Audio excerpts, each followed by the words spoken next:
Muito bem, queridos, na aula de hoje vamos falar acerca dos ventos de reformas ou movimentos de reformas.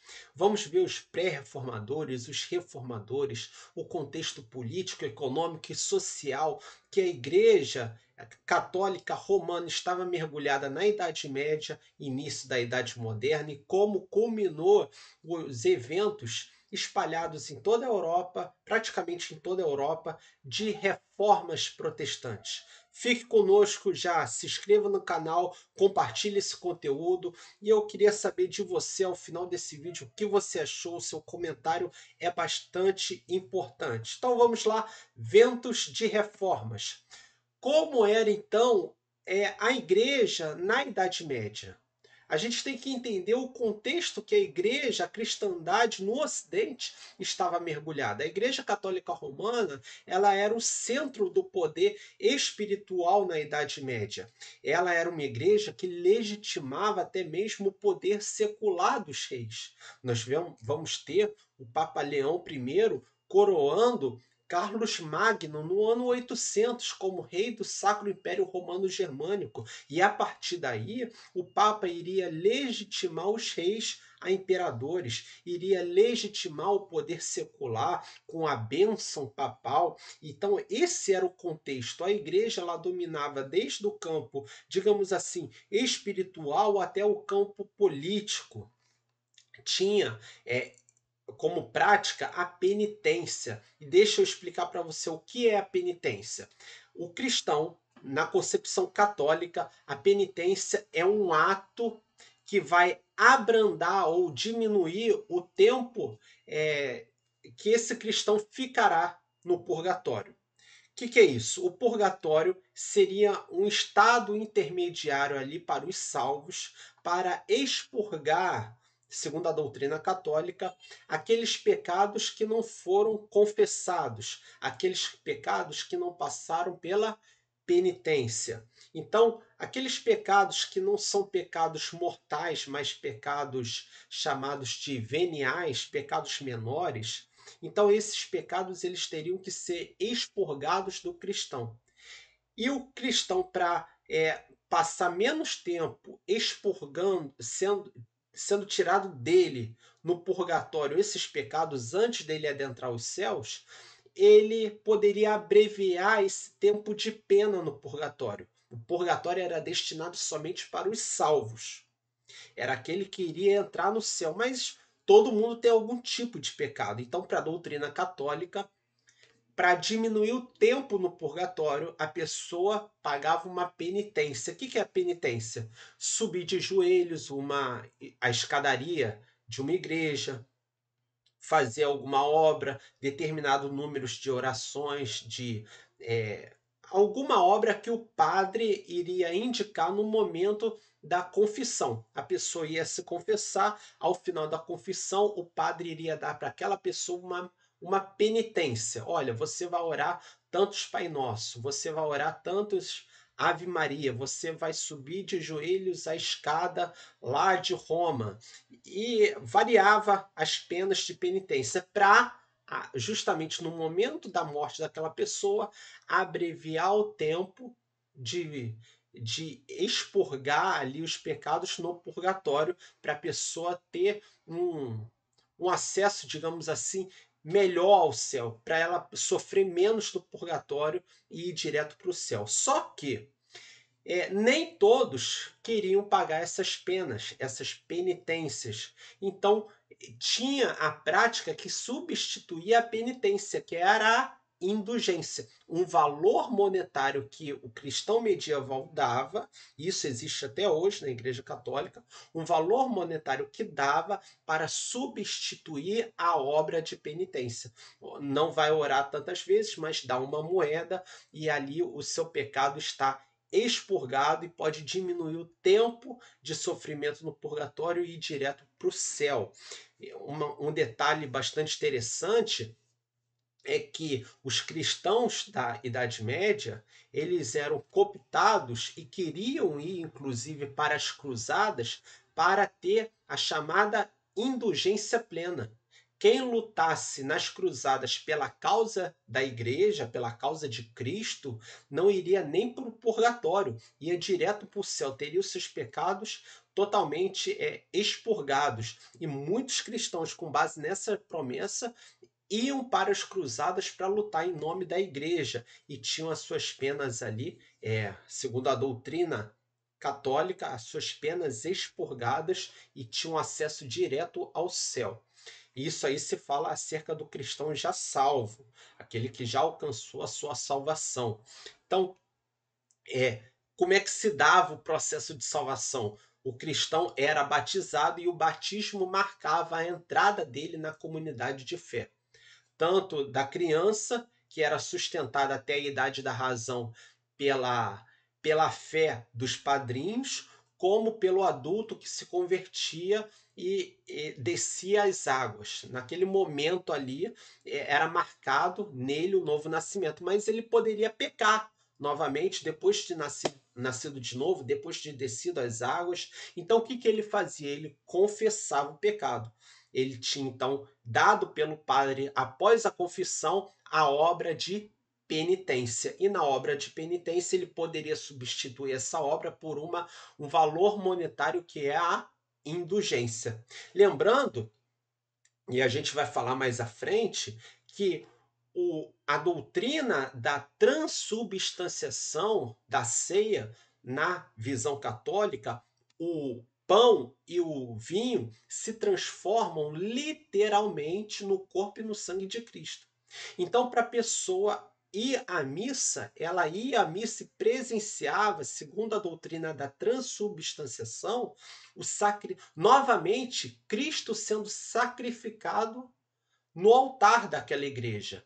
Quando o corpo era levantado, e presume-se que no corpo, ali na hóstia, todo o corpo tem sangue, ali estava sendo sacrificado Cristo novamente. E para a pessoa poder contemplar o corpo de Cristo, ela tinha que estar purificada do pecado. E como estar purificado do pecado rapidamente para poder ir à missa e olhar o corpo de Cristo? Como fazer isso? Através da indulgência. A pessoa recebia um certificado de indulgência e ela poderia ir à missa e contemplar o sacrifício de Cristo segundo a visão católica. Era esse o panorama teológico, social e político da Igreja Católica Romana na Idade Média. Então, se comercializavam também as relíquias sagradas. Por exemplo, pregos que pregaram Cristo, cabelo de João Batista, pedaço, as mais variadas penas, pedaço da nuvem, pena do anjo. Esse tipo de coisa eram chamadas as relíquias, relíquias sagradas, que quando pudesse olhar ou tocar, a pessoa também teria uma penitência aplacada. Mas para olhar e tocar na relíquia, ela tinha que pagar um valor financeiro. Então, olhar ou tocar a relíquia também abreviava tempo de pena no purgatório. Existia na época, e até hoje existe, a concepção de que o bispo de Roma, o Papa, ele é o sucessor do apóstolo Pedro, aquele que guarda a fé de Cristo na terra, o vigário de Cristo. E, assim, à luz da palavra de Deus, essa doutrina não se sustenta, porque nós olhamos as Escrituras e não vemos nada dizendo que Pedro ele tinha proeminência acerca dos outros apóstolos. Quando a gente olha Marcos 16, verso 28, que Jesus pergunta: quem dizes que eu sou? E Pedro fala: tu és o Cristo, o Filho do Deus vivo. E Jesus chama Pedro de bem-aventurado e manda ele apacentar as ovelhas, mas essa questão é que ele foi bem-aventurado pela revelação que Deus deu a ele de que Jesus era o Filho de Deus. E não de que a igreja estaria sob o comando da sucessão apostólica a partir de Pedro. E quando Jesus fala apacenta as minhas ovelhas, é um chamado geral para apacentar todo o rebanho de Cristo, não somente para Pedro, mas para Paulo, para João, para todos os demais apóstolos e para mim, para você, para também apacentarmos as suas ovelhas. Uma vez que fomos enxertados na figueira que é Cristo, nós somos chamados também para anunciar e proclamar a mensagem da reconciliação, que nada mais é que apacentar as ovelhas de Cristo. Logo, o que o Papa dizia e diz até hoje na Igreja Católica Romana, está legitimado por Deus por causa do dogma da infalibilidade papal. O Papa fala questões de fé e doutrina como o substituto de Pedro, o sucessor de Pedro, o vigário de Cristo. Logo que ele fala, tem igualdade com a Escritura Sagrada. Isso é a concepção católica, e era muito forte também na Idade Média. E olha o que um teólogo luterano ele fala: havia hóstias sobre as relíquias sagradas, havia hóstias cheias de sangue miraculoso. Vendiam-se bolinhas da terra da qual Adão fora feito. Olha que loucura. Era possível comprar cera dos ouvidos e do leite da Virgem Maria. Isso é loucura. Estrume do burro de Belém, fios de cabelo da barba do Salvador. Se a pessoa tocasse ou ouvisse isso, ela teria pena diminuída no purgatório.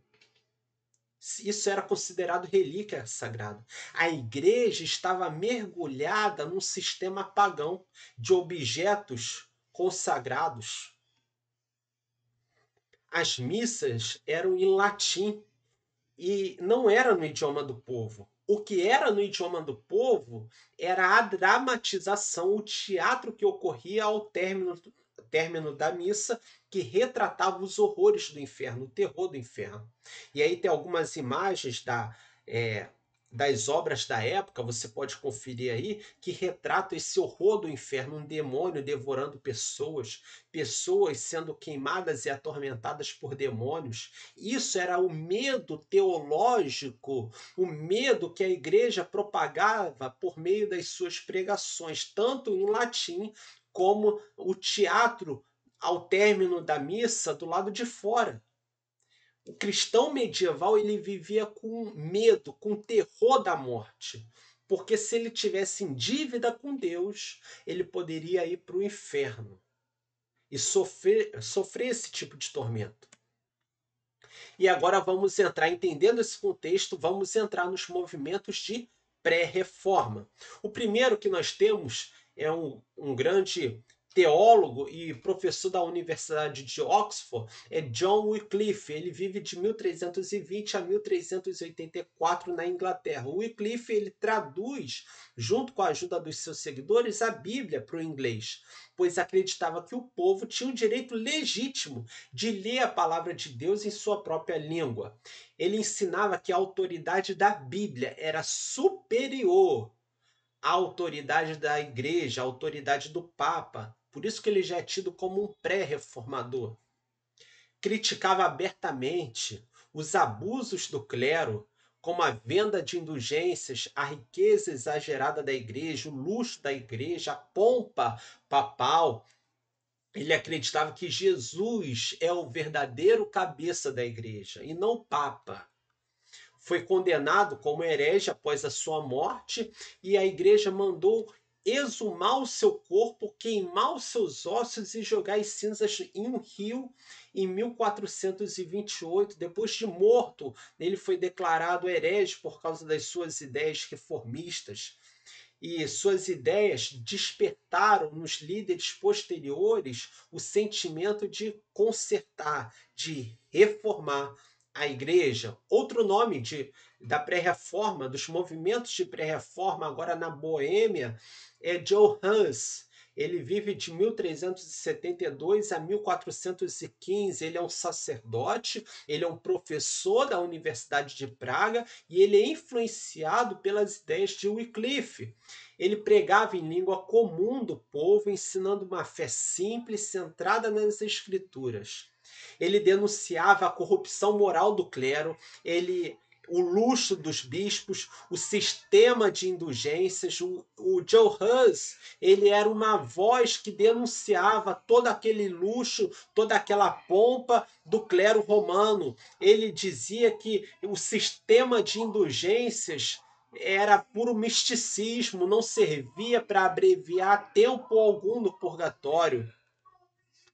Ele defendia que somente Cristo é o cabeça da igreja, assim como John Wycliffe, e que a salvação veio pela fé e não pelas obras ou por pagar uma indulgência. Pedia uma igreja muito mais fiel e centrada ao evangelho e muito mais próxima do povo, não uma igreja elitizada. Mesmo assim, ele foi preso, julgado e queimado vivo como herege em 1415. Há quem diga, não há de se comprovar isso, que quando ele estava sendo queimado vivo, ele disse que ele poderia ser calado, mas que Deus enviaria um ganso, porque Hus em boêmio quer dizer ganso, que eles não poderiam calar, e isso se espalhou na cristandade. A gente não sabe se é verdade ou não, mas dizem que ele estava se referindo profeticamente a Martinho Lutero. Mesmo assim, ele foi preso, julgado e queimado como herege em 1415. Isso ele fala sendo queimado. Seus seguidores iniciaram o movimento Hussita, os irmãos Hussitas, que influenciariam posteriormente os movimentos de reforma e o movimento luterano também. E chegamos aqui no movimento dos reformadores. Martinho Lutero, a reforma iniciada na Alemanha. Lutero ele vive em 1483 a 1546. Ele é um monge da ordem agostiniana, uma das ordens mais severas dentro do catolicismo, e ele tinha um pavor imenso da ira de Deus, do juízo de Deus, do medo de estar pecando e morrer e ir para o inferno. Ele se torna depois teólogo quando vai para a faculdade de Wittenberg, na Alemanha, e ele se torna professor universitário. Lutero vai fixar na porta da faculdade de Wittenberg, que era a igreja de Wittenberg, as suas 95 teses contra o catolicismo da época, contra a venda de indulgências, o sistema de penitências, o clero romano. E essa fixação não era uma greve assim de Lutero, mas era um chamado público ao debate, porque a porta da igreja de Wittenberg era o mural da faculdade de Wittenberg também. Então ele fixa essas 95 teses, logo essas 95 teses chegam à mão do Papa da época, Papa Leão X, e ele é chamado para se retratar. E Lutero, como é que ele chega a essa conclusão das 95 teses? Ele está preparando sua aula, uma exposição do livro de Romanos. Ele lê lá Romanos 1, verso 17, que diz: porque a justiça de Deus se revela de fé em fé, como está escrito, o justo viverá pela fé. Nesse momento sai um peso de Lutero. Ele dizia que antes de conhecer o evangelho, que ele chegava a odiar a palavra ira de Deus, porque achava muito pesado, porque ele não conseguia satisfazer essa ira de Deus. Só de pensar que ele estava pecando, ele já se flagelava, e ele era encontrado no seu quarto, às vezes desmaiado, de tanto tentar se flagelar e expurgar de si o próprio pecado. Mas quando ele está em Wittenberg, ele já está fazendo seu doutorado em teologia, ao se deparar com Romanos 1, verso 17, preparando a sua aula para os alunos de Wittenberg, ele vê que a justiça de Deus se revela de fé em fé, não se revela por um ato humano, mas pela fé do homem de crer na obra de Cristo. Como está escrito, o justo, quem é justo? Aquele que vive pela fé, não aquele que vive por obras, mas vive pela fé na obra de Cristo. Lutero percebeu que a justiça de Deus se referia ao ato de Deus de declarar o pecador justo, com base somente no crer na obra de Cristo a nosso favor, e não pelas suas próprias obras, mas pela graça de Deus, esse favor imerecido. E olha que Lutero registra no seu diário. Então, comecei a compreender que a justiça de Deus é aquela pelo qual o justo vive por um dom de Deus, ou seja, pela fé. E isso mudou completamente meu entendimento. Me senti renascer e passar pelas portas abertas do paraíso. Toda a escritura tomou um novo sentido, e aquela passagem se tornou para mim a porta do céu. Senti-me inteiramente renascido, e foi como se tivesse entrado no paraíso por portas escancaradas. Nesse momento ele fala que ele conheceu a doçura de um grande amor, o novo nascimento.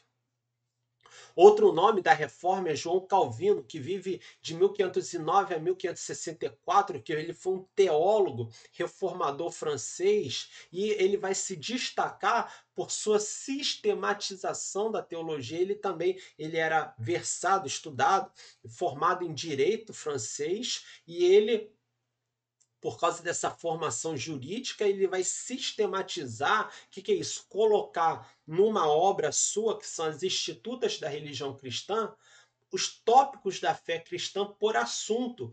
E ele vai ser esse grande sistematizador. E ele vai entrar para ajudar Guilherme Farel na reforma em Genebra. Ele vai organizar a Igreja de Genebra.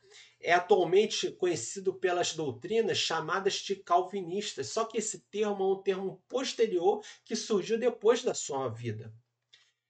Principais contribuições de Calvino para Genebra: ele funda escolas, incentiva a educação teológica, ele ensinava que a vida cristã deveria refletir em todas as áreas da sociedade, desde a política até o trabalho, e que o governo civil deveria ser regulado por princípios cristãos. Sua influência foi tão fundamental que ele criou igrejas reformadas que tinham uma estrutura mais organizada que as igrejas luteranas. Em Genebra, ele implementa um governo teocrático. O governo da cidade de Genebra era um governo teocrático, onde existia um tribunal eclesiástico. E isso vai ser alvo de muito questionamento acerca da obra de Calvino. Ele vai garantir um certo tipo de moralidade em Genebra, mas isso também vai atrair críticas, porque até mesmo as pessoas que não vão ao culto de domingo, elas são julgadas nesse tribunal eclesiástico. Em contrapartida, não tinha nenhum tipo de depravação em Genebra, não tinha prostituição, não tinha nada. Isso aí é algo que a gente tem que debater mais, se aprofundar mais sobre um Estado teocrático, vamos colocar assim, que era a ideia de Calvino. Lembrando que a gente não pode analisar tal fato à luz do pensamento que nós temos hoje, senão isso é chamado de anacronismo. Devemos analisar à luz do pensamento da época, onde igreja e Estado eram altamente vinculadas. Isso já vem do catolicismo romano, essa vinculação. Agora, as igrejas protestantes também têm um certo tipo de vinculação política. Haja vista a própria Paz de Westfália, que vai falar que a religião do rei é a religião dos súditos. Então, essa questão de igreja estar entrosada com a política da sua época era muito comum. Isso vai sendo desvinculado a partir do século XVII com o surgimento dos batistas, ainda no século XVI com o surgimento da reforma radical os anabatistas, depois no século XVII com os batistas oriundos dos separatistas puritanos. Mas essa questão de desvincular governo civil, autoridade secular do governo eclesiástico, ela vai surgindo e vai ganhando força ao longo dos séculos. Ainda no século XVI, a concepção da época era que estava integrado governo secular e igreja. Calvino fundou um movimento que levou ao fortalecimento das igrejas reformadas, especialmente na Suíça, na França e em Países Baixos. Lembrando depois que a França ela adquire contornos católicos, ela vai banir os protestantes do seu território, ela vai ser um país católico que vai dar margem depois lá no século XVII, a Revolução Iluminista. Outro nome dos movimentos de reforma e da reforma na Suíça é Eurico Zwinglio. Nasce em 1484 e vem a falecer em 1531. Zwinglio, ele é um padre, ele é um teólogo suíço e ele é prefeito da Suíça. Zwinglio acreditava que a igreja deveria voltar às escrituras, rejeitando as tradições que não estavam na Bíblia. Ele foi um dos primeiros a rejeitar as imagens nas igrejas, pois acreditava que elas desviavam a atenção do culto a Deus. Ele também rejeitava as indulgências, o culto aos santos, a adoração aos santos, já que essas práticas não estavam presentes nas escrituras. O católico, ele vai falar que ele não adora ao santo, ele venera aos santos e que a adoração é somente a Deus. Mas isso é uma questão que nós devemos debater em outro vídeo, em outras questões. Zwinglio contestava a missa como sacrifício de Cristo. Zwinglio dizia que a ceia do Senhor não era o sacrifício de Cristo, mas era um ato para lembrar do sacrifício de Cristo, uma lembrança desse sacrifício. Zwinglio enfrentou grande resistência da Igreja Católica e até mesmo de outros reformadores por questionar as doutrinas da Eucaristia. Vamos deixar bem claro aqui o que o católico acreditava, o católico romano, que a hóstia e o vinho se transformavam no corpo e no sangue de Cristo, literalmente. O luterano, que a hóstia e o vinho continuavam como corpo e vinho, e Cristo se unia fisicamente aos elementos. É a doutrina da consubstanciação com os elementos. Transubstanciação dos católicos transforma os elementos em corpo e sangue, mas mantém a aparência externa. Consubstanciação, os alimentos continuam sendo os elementos, mas com os elementos a presença física de Jesus. A doutrina da presença espiritual, os elementos continuam sendo os elementos e Cristo se faz presente espiritualmente com o cristão. Essa é a doutrina reformada. Zwinglio dizia que os elementos são os elementos e que é somente para nós lembrarmos, uma lembrança, um memorial do sacrifício de Cristo. A doutrina reformada de João Calvino dizia que com essa lembrança nós estamos exercendo fé na obra de Cristo, então Cristo se unia a nós espiritualmente. São as 4 visões aí que nós temos acerca da ceia do Senhor. Isso foi ponto de divergência entre católicos, entre protestantes e entre os próprios protestantes. Por causa de Zwinglio, a Suíça foi o primeiro país a ter escolas públicas. Ainda sob seu legado, Zwinglio adotou o conceito da Suíça, seu primeiro país a se declarar protestante, banindo do seu território todos os católicos. Outro grupo é a ala da Reforma Radical, os anabatistas. Era um grupo de reformadores mais radicais que surgiram principalmente na Suíça e na Alemanha. O nome anabatista significa rebatizadores, pois eles não aceitavam o batismo infantil, que é a doutrina do pé do batismo. Eles exigiam que a pessoa tivesse a oportunidade de crer primeiro, e para ela, a partir do momento que ela crê, em resposta a essa crença, ela ser batizada. É a doutrina do credo batismo. Eu tenho que crer na obra de Cristo por mim e porque eu creio, eu sou batizado. É o credo batismo. Mas o que isso implicava? Lembra que eu falei que igreja e Estado estavam muito interligados?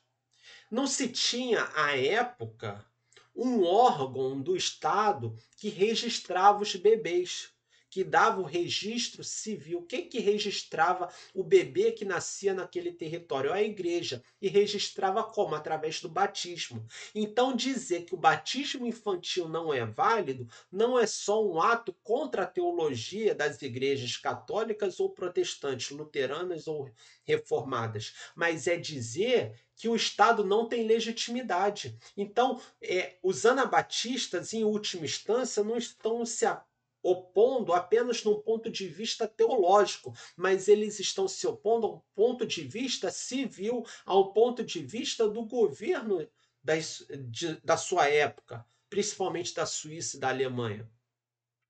Então, depois, futuramente, na Holanda. Então, os anabatistas, eles vão ser vistos como opositores, não só da igreja protestante ou católica, mas como opositores da ordem política vigente. Porque se para eles não pode batizar a criança, logo essa criança está desvinculada de um Estado. Então, viu que o assunto é muito mais complexo? Então, após a adulta, após a idade da razão, essa criança agora adulta, podendo professar sua fé, ela vai por causa da fé, ela vai ser batizada. É o credo batismo. E há de se falar que no século XVII, muitos batistas que são separatistas dos puritanos. Os puritanos, por sua vez, já são separatistas da igreja estatal inglesa, a igreja anglicana, dos puritanos, que são reformados, que acreditam no pé do batismo, vai sair um grupo que são separatistas puritanos, que vão ser chamados de batistas, que vão defender o credo batismo e que às vezes serão também confundidos com os anabatistas. Os anabatistas, eles acreditavam no batismo apenas dos adultos crentes, que tinham a capacidade de entender, de exercer fé e de professar essa fé, e por causa disso serem batizados. Havia então essa rejeição da separação entre igreja e Estado. Eles eram pacifistas, não pegavam em armas, logo eles não queriam integrar os exércitos das nações aonde eles estavam, então isso também era visto como mais um ato de revolta. Eles tinham uma vida comunitária simples, foram perseguidos tanto por católicos como por protestantes. Influenciaram o surgimento de grupos como os batistas, que também criam como pé do batista, os menonitas, os Amish e outras comunidades livres e pacíficas. Embora menos conhecida, a reforma radical deixou marcas importantes na tradição protestante, como a liberdade de consciência, a questão do Estado ser laico e não interferir em questões de consciência, de fé, princípios de democracia nas igrejas, o evangelismo de base e o evangelismo missionário. O evangelismo de base é aquele feito na família, evangelizando os filhos, e o evangelismo missionário, de ir a outras nações e evangelizar outros povos. Contribuições da reforma para o mundo. Primeira grande contribuição, a tradução da Bíblia para a linguagem do povo. Já havia, no século XVI, a prensa de Gutenberg, que dava grande circulação aos escritos que já circulavam na época.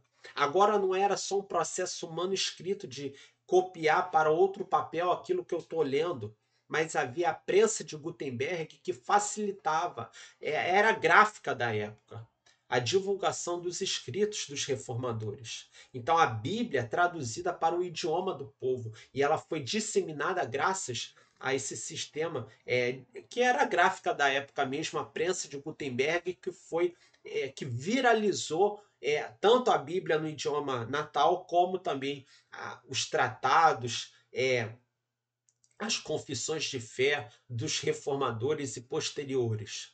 A educação acessível, se o povo pode ter acesso à Bíblia, como esse povo vai ter acesso se eles não sabem ler? Então, abriu portas para o sistema de educação público, ênfase no relacionamento pessoal com Deus. A reforma contribuiu para que o cristão pudesse ter um relacionamento com Deus, não por meio de um sacerdote, mas ela se achegar a Cristo.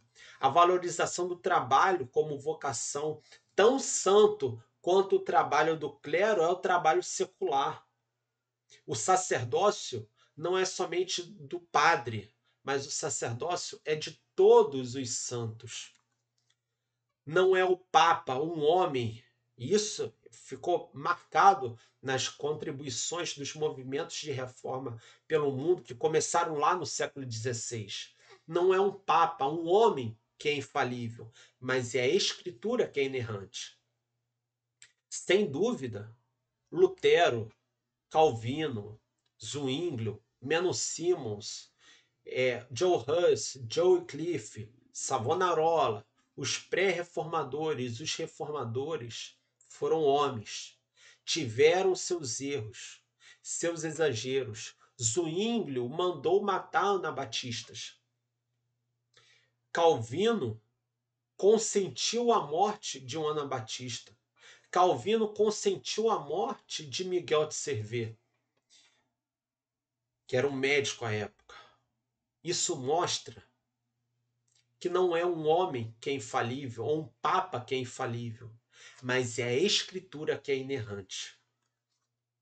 Para pensarmos então no dia de hoje, Deus usa pessoas comuns para grandes mudanças.